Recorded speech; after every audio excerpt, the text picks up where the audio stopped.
आदाब, नमस्कार, स्वागत है आपका। मुंसिफ जोहार देख रहे हैं आप। मैं हूं आपके साथ शफार अंसारी। तमाम खबरें झारखंड की तफसील से दिखाएंगे आपको, लेकिन आगाज हेडलाइंस के साथ।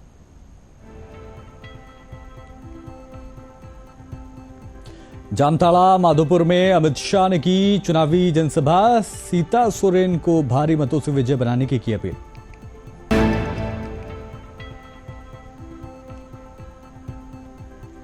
गिरिडीह, धनबाद, रांची व जमशेदपुर में मतदान कल। पोलिंग बूथों के लिए मतदान दल हुए रवाना।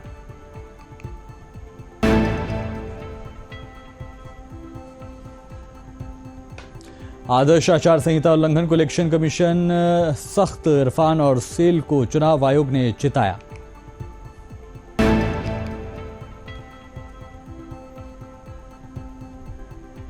सोनारी मेन रोड के ज्वेलरी दुकान में डकैती। अपराधियों ने जमशेदपुर पुलिस को दी चुनौती। अपराधी की हुई पहचान।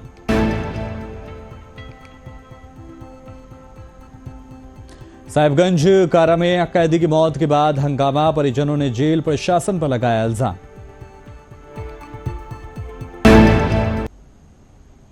खबरें तफसील से। सबसे पहले बात केंद्रीय गृह मंत्री अमित शाह की, चूंकि केंद्रीय गृह मंत्री अमित शाह ने कहा कि भगवान बिरसा मुंडा की कुटिया पर कोई प्रधानमंत्री गए तो वो है नरेंद्र मोदी। इन्होंने दलितों, आदिवासियों को साथ लेकर विकास यात्रा की शुरुआत की है। इनका मानना है कि जब तक झारखंड का विकास नहीं होगा तब तक देश का विकास नहीं होगा। उन्होंने दुमका लोकसभा सीट से बीजेपी प्रत्याशी सीता सोरेन को वोट देकर विजयी बनाने की अपील की। झामुमो ने भले ही सीता सोरेन के साथ अन्याय नहीं किया, लेकिन बीजेपी इनका साथ अन्याय नहीं होने देगी। भाजपा झारखंड के सपने को साकार करने वाली पार्टी है। भगवान बिरसा मुंडा के सपनों का भारत बनाने वाली पार्टी है। जामताड़ा के बाद गृह मंत्री अमित शाह सवाई माधोपुर भी पहुंचे और यहां पर भी उन्होंने 7वें चरण के लिए वोटिंग की अपील लोगों से अपने हक में करने के लिए कही। क्या कुछ कहा सवाई माधोपुर में, सुनिए।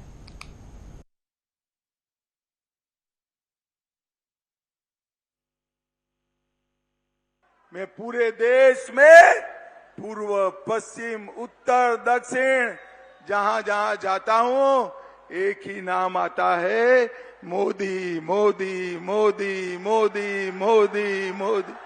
और भाइयों बहनों, आज मैं आपको बता कर जाता हूं, ये मोदी मोदी का नारा इस बार भारत को पूर्ण विकसित भारत बनाने का काम करने वाला है।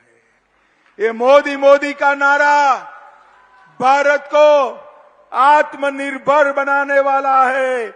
और ये मोदी मोदी का नारा और आपका आशीर्वाद भारत को महान भारत बनाने का काम करने। और देश के छठे व झारखंड के तीसरे फेज की लोकसभा सीटें रांची, धनबाद, जमशेदपुर और गिरिडीह के लिए 25 मई यानी कल मतदान होगा। गिरिडीह, धनबाद, रांची व जमशेदपुर लोकसभा क्षेत्र में गुरुवार 23 मई की शाम 5 बजे चुनाव प्रचार का शोर थम गया था। चारों सीटों के लिए शनिवार की सुबह 7 बजे से शाम 5 बजे तक वोटिंग होगी।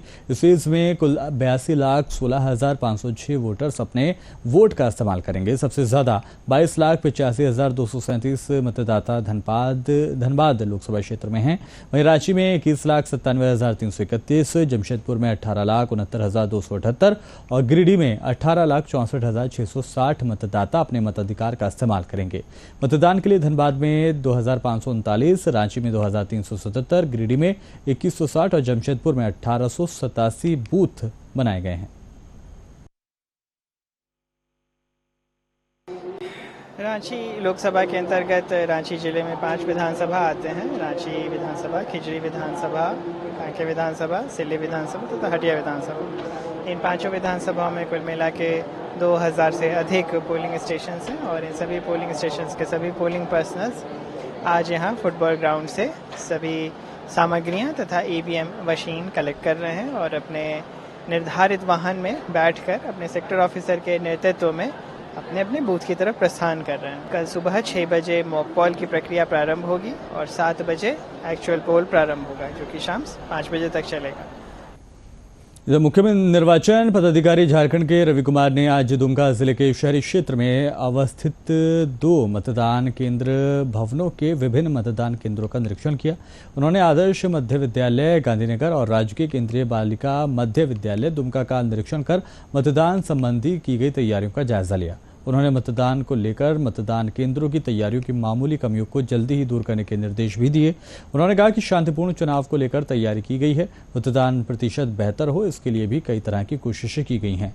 उन्होंने आम मतदाताओं से अपील की कि मतदान करना नागरिकों का महत्वपूर्ण हक है, हर एक मतदाता अपने इस अधिकार को समझे और अपने मताधिकार का इस्तेमाल जरूर करे।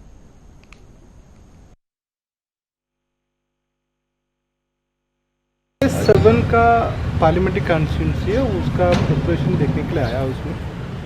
इसमें आपका गोड्डा वो दुमका पार्लियामेंट्री कॉन्स्टिट्यूंसी का विजिट करना है। उसमें नीचे लेवल पर देखेंगे, बूथ लेवल पर वो तैयारी आज का डेट में क्या तैयारी किया हुआ है। इसमें कुछ कमी देखा गया, उसको कमी का वो समय है हम लोग पूरा करेंगे। थोड़ा सा वो वितरण भी मतलब पर्ची वितरण कर दिया, हम लोग मार्गदर्शिका वितरण कर रहा है उसको।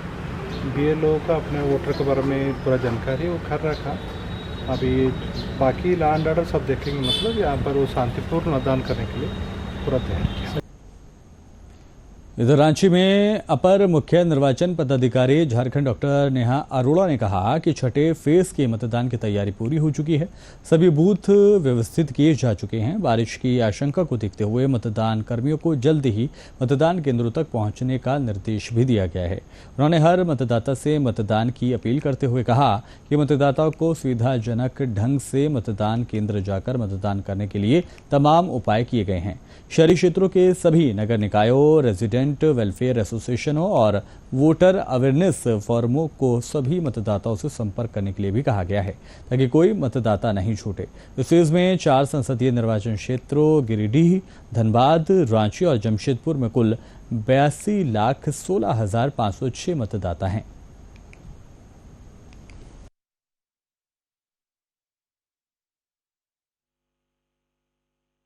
25 तारीख को 4 पार्लियामेंट्री कॉन्स्टिट्यूएंसी गिरिडीह, धनबाद, रांची और जमशेदपुर में है। अभी जो 25 तारीख को चुनाव है उसमें कुल पोलिंग बूथ की संख्या 8963 है और इनमें अधिकांश मात्रा अर्बन पोलिंग स्टेशंस का है। 8963 पोलिंग स्टेशन में 3361 अर्बन पोलिंग स्टेशंस हैं। अर्बन पोलिंग स्टेशंस में मतदाता जागरूकता के लिए रेजिडेंट वेलफेयर एसोसिएशन, वहाँ पे वोटर अवेयरनेस फोरम सबसे कोऑर्डिनेट किया जा रहा है और इसके साथ अर्बन लोकल बॉडीज का भी भूमिका अहम है।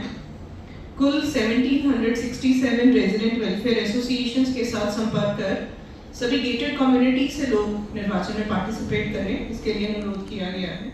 आदर्श आचार संहिता के उल्लंघन के मामले में निर्वाचन आयोग ने प्रदेश भाजपा कांग्रेस विधायक इरफान अंसारी और steel authority of India Bokaro को चेतावनी देते हुए नियमों का अनुपालन न करने को लेकर सख्ती भरे तेवर दिखाए हैं। भाजपा पर झारखंड में चतुर्थ और पंचम चरण के मतदान के दौरान मतदान केंद्रों पर मानक मतदाता पर्ची की जगह अब की बार 400 पार का नारे के साथ फोटो, चुनाव चिन्ह आदि के साथ मतदाता पर्ची वितरण का इल्जाम है। इसे लेकर FIR भी दर्ज की गई है। साथ ही इसे लेकर मुख्य निर्वाचन पदाधिकारी के रवि कुमार द्वारा भाजपा के प्रदेश संयोजक विधि प्रकोष्ठ सुधीर श्रीवास्तव को पत्र के माध्यम से जानकारी दी गई है कि भारत निर्वाचन आयोग के दिशा निर्देश के तहत वोटरों को अनाधिकृत पहचान पत्र सादे कागज पर देना है और उस पर किसी दल विशेष का चिन्ह, प्रत्याशी का नाम और दल का नाम नहीं होना चाहिए।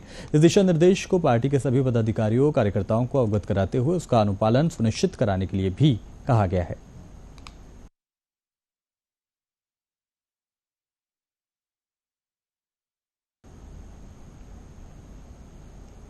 जमशेदपुर के सोनारी थाना अंतर्गत एरोड्रम बाजार के पास स्थित MB ज्वेलर्स में 3 अपराधियों ने डकैती की घटना को अंजाम दिया है। दिन दहाड़े अपराधियों ने इसे घटना को अंजाम देकर आराम से वहां से वो फरार हो गए। घटना दोपहर करीब 1:45 बजे की बताई जा रही है। दुकान में कस्टमर कम थे। 3 लड़के दुकान के अंदर दाखिल हुए। एक नकाब पहना हुआ था तो एक ने टोपी भी लगाई हुई थी। उन लोगों ने पहले अंगूठी मांगी और उसके बाद एक अपराधी ने पिस्तौल निकालकर सबको धमका दिया। तीनों पिस्तौल निकालकर दुकानदार को अपने कब्जे में लेते दिखाई दिए। दुकानदार हालांकि भागकर दरवाजा बंद करता भी दिखाई दिया। तब तक सभी डकैतों ने शोरूम में रखे सारे सोने के गहने और कैश को लेकर हाथ साफ कर दिया। करीब 2 लाख का नकद लेकर अपराधी वहां से फरार हो गए। कितने के गहने हैं डकैती में अभी इस बात का खुलासा नहीं हुआ है।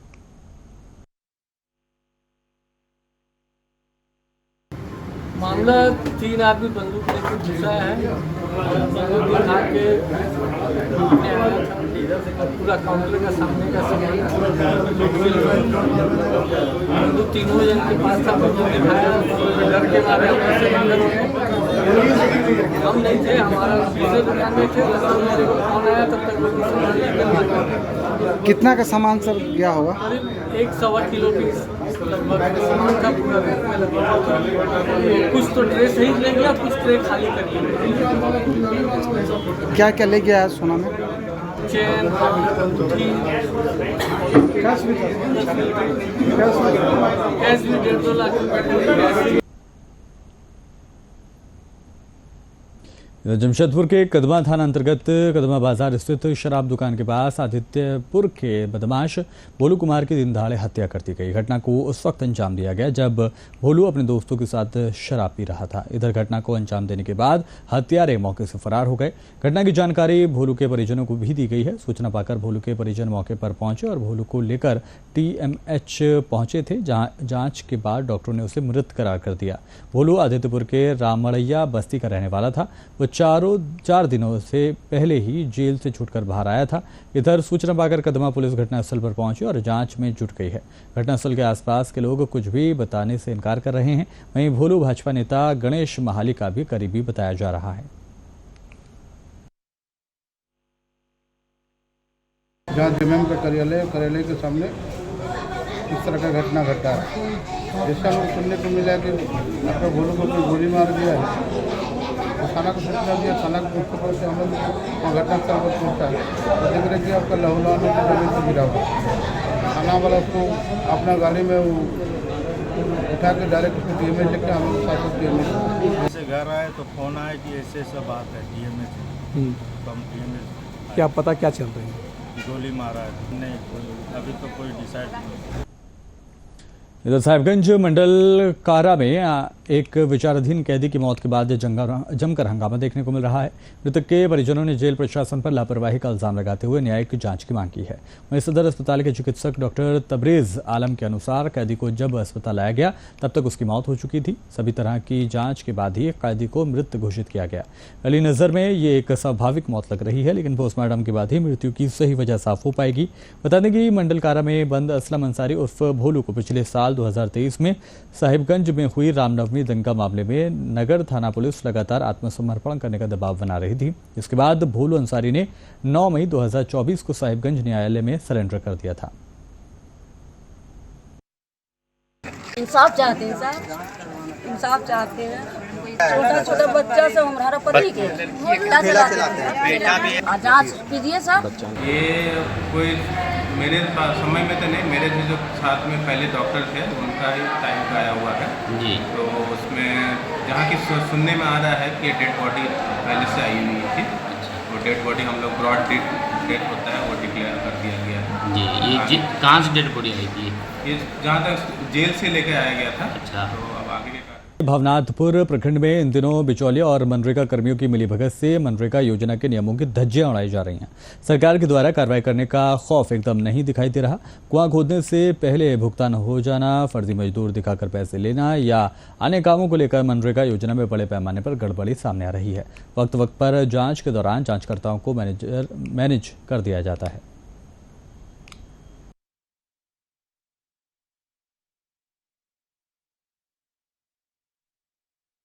डुमरी के डुगडुगिया में ससुराल में फांसी के फंदे से लटकता मिला एक नवविवाहिता का शव, जिसके बाद इलाके में हड़कंप मच गया। वहीं घटना के बाद मृतका के ससुराल पहुंचने पर मायके वालों ने ससुराल के लोगों पर ही हत्या का इल्जाम लगाया है। मायके वालों का यह कहना है कि शादी के 1 महीने 4 दिन के बाद ही, शादी के 3-4 दिनों के बाद ही ससुराल के लोग पैसे की मांग और लड़की पसंद नहीं होने की बात कह रहे थे, जबकि शादी के कुछ दिन के बाद से ही ससुराल के लोग मृतक का रूपा देवी के साथ मारपीट किया करते थे।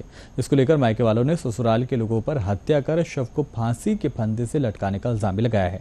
फिलहाल पुलिस इस शव को अपने कब्जे में ले चुकी है। पोस्टमार्टम के लिए गिरिडीह भेजा जा चुका है और मामले की तफ्तीश कर रही है। इधर घटना के बाद से ससुराल के सभी लोग घर से फरार हैं, जबकि लड़के के पिता को पुलिस ने हिरासत में ले लिया है। हुआ था शादी का? शादी देना 1 महीना से आज हुआ। 20 पैसा उसा लोग मांगता था यहाँ वाला लोग? कितना मांग रहा था? 4.5 लाख रुपया दिए हैं और मांग रहे हैं। कितना मांग रहा था लोग? कि हम लोग 10 लाख पूरा कीजिए। 10 लाख? पहले धमकी देता है कि कार नहीं बोलता है कि वो लड़की का पसंद नहीं है लड़की, और काला था लड़की, इतना पैसा दिया है लड़की को, फिर भी शादी करने में सब लोग जाके और देखे हैं लड़की को, बोल हाँ पसंद। डुमरी के करमाटोगरी में रेलवे के द्वारा बनाए जा रहे अंडरपास में काम करने वाले एक नाइट गार्ड की सांप के काटने से मौत हो गई। घटना निमिया घाट थाना क्षेत्र की है। बताया जा रहा है कि करमाटोगरी के पास रेलवे के द्वारा अंडरपास का काम किया जा रहा है, जहां गांव के ही कुछ लोगों को नाइट गार्ड के रूप में काम के लिए रखा गया है। जहां काम करने के दौरान किसी जहरीले सांप के काटने से नाइट गार्ड के रूप में काम कर रहे कैलाश महतो की मौत हो गई। बताया जाता है कि सांप काटने के बाद मृतक अपने साथ काम कर रहे लोगों को इसकी जानकारी भी दे रहा था। इसके बाद लोगों ने उसे गांव में ही झाड़ फूंक के लिए ले गए और बाद में वो फिर काम पर लौट आया था। सुबह जब साथ में काम कर रहे लोगों ने उसे नींद से उठाने की कोशिश की तो वो मृत पाया गया।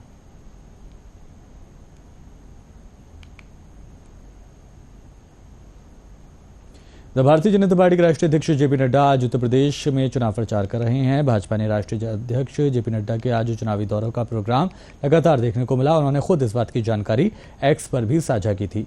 एक बार फिर से जेपी नड्डा ने 400 पार के टारगेट की पूर्ति के लिए धुआंधार प्रचार करने के लिए विपक्ष पर निशाना साधा।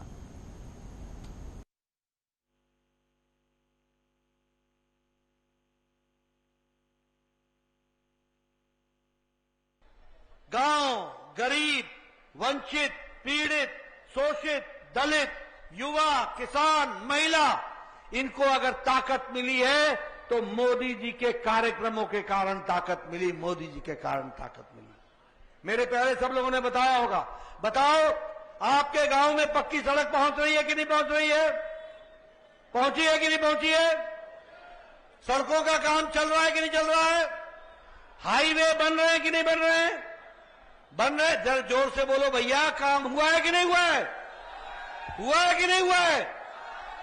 आपके गांव में वाईफाई पहुंचा कि नहीं पहुंचा? कॉमन सर्विस सेंटर पहुंचा कि नहीं पहुंचा? डिजिटल इंडिया हुआ कि नहीं हुआ?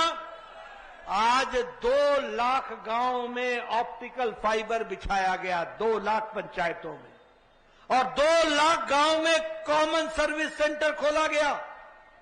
मैं यह याद दिलाना चाहता हूं, आशीष जी आपको भी याद होगा, ये कांग्रेसी बोला करते थे ये भारत तो अनपढ़ है, ये अखिलेश पढ़ा लिखा अनपढ़, ये बोलता था भारत तो अनपढ़ है, यहां डिजिटल क्या करेगा, मोदी जी का डिजिटल का सपना क्या होगा?